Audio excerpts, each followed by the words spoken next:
তখন তো পাড়ায় জয় শ্রীরামের পতাকা লাগিয়েছিলে, ধ্বজা লাগিয়েছিলে, মারা জয় শ্রীরাম মারিয়েছিলে। এবার দেখো মারা এখন ভিক্ষা চাইতে এসছো কেন? বাংলার সমস্ত মুসলিম সমাজকে বলছি, তোমরা যদি শালা আঙুল দেখিয়ে বলছি, তোমরা শালা যদি এক বাপের সন্তান হও, একটা গরু কিনবে না বাড়া, একটা গরু কিনবে না। যত কাঁদুক, যত ওই আমাদের বালের হিন্দুরা কাঁদুক, একটা গরু কিনবে না। তাতে ইসলামের কিছু এসে যায় না গরু কুরবানি না দিলে। আমি যতটুকু পড়াশোনা করেছি, ইসলামের কিচ্ছু এসে যায় না। গরু না খেলে, গরু কুরবানি না দিলে কিচ্ছু এসে যায় না। যে মুসলমান ভাই বোনেদের বাড়িতে গরু আছে তারা চাষ করো, 14 বছর পর রাস্তায় ছেড়ে দাও, দূরে কোথাও নিয়ে গিয়ে হিন্দু পাড়ায় ছেড়ে দাও, হিন্দুদের জমির ওপর ছেড়ে দাও, বাড়া ক্ষেত খবর খেয়ে নিক। একটা গরু কিনবে না মুসলিমরা, যদি এক বাপের সন্তান হয়ে থাকো। এই কথা বললাম।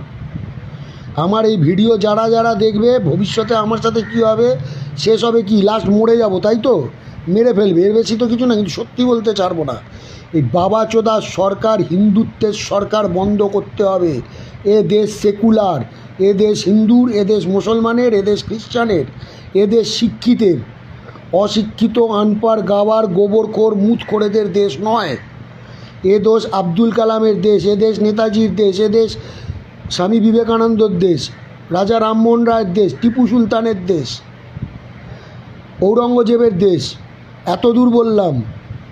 এই দেশ তোমার দেশ, এই দেশ আমার দেশ, ভারতীয়দের দেশ, সেকুলারদের দেশ, ধর্মনিরপেক্ষতার দেশ। দেশ সবার, ধর্ম যার যার।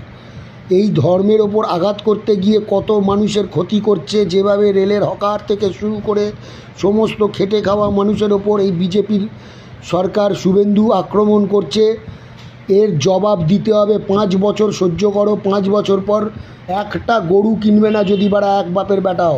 আর হিন্দু বোকাচোদা, গালাগালি দিয়ে বলছি, হিন্দু বোকাচোদা যারা যারা রাম রাম করে ওই গাঁড়মারানিদের পদ্ম ফুলে ভোট দিয়েছিলে, এখন কেন কাতর আবেদন করছো, এখন কেন কাঁদছো? ভোট দেওয়ার বেলা মনে ছিল না 2 তারিখ আর 29 তারিখ? তখন তো বলেছিলাম তৃণমূলকে সরাতে গেলে, তৃণমূল আর বিজেপির হাত থেকে বাঁচতে গেলে একমাত্র বামপন্থীদের ভোট দাও। বামপন্থীদের কোথাও 10,000 ভোট দিয়েছো, কোথাও 15,000 ভোট দিয়েছো, সর্বোচ্চ 41,000 49,000 ভোট দিয়েছো। বিকাশ রঞ্জন ভট্টাচার্য আজকে মুখ্যমন্ত্রী হলে আজকে এই অবস্থা হতো না। মীনাক্ষী পুলিশ মন্ত্রী হলে আজকে রাজ্যের এইভাবে চারিদিকে হকার উচ্ছেদ হতো না। এবার বোঝ, দীপশিতা শিক্ষামন্ত্রী হলে আজকে রাজ্যের এই শিক্ষার হাল এখনও এই অবস্থায় থাকতো না। বুঝেছ? এবার বোঝো ঠেলা। আমি কট্টর বিরোধিতা করছি যদি কেউ গরু কেনো।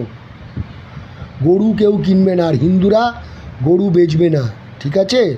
পারলে বাড়া মোদির বাড়িতে চলে যাও, শুভেন্দুর বাড়িতে চলে যাও, রাম মন্দিরে গিয়ে বসো। বাড়া বোনের বিয়ে করব, বোনের বিয়ে দেবো, ওই মিলন বাড়া চারিদিকে কেঁদে বেড়াচ্ছে। যাও মারা, রাম মন্দির আছে, জগন্নাথ মন্দির আছে, গিয়ে বাড়া ভিক্ষা চাও মারা। তখন তো পাড়ায় জয় শ্রীরামের পতাকা লাগিয়েছিলে, ধ্বজা লাগিয়েছিলে, মারা জয় শ্রীরাম মারিয়েছিলে। এবার দেখো মারা এখন ভিক্ষা চাইতে এসছো কেন? বাল, টাটা টাটা সবাইকে টাটা। जो हुआ सब सही हुआ, जो हुआ सब सही हो रहा है। কাঁদবে না।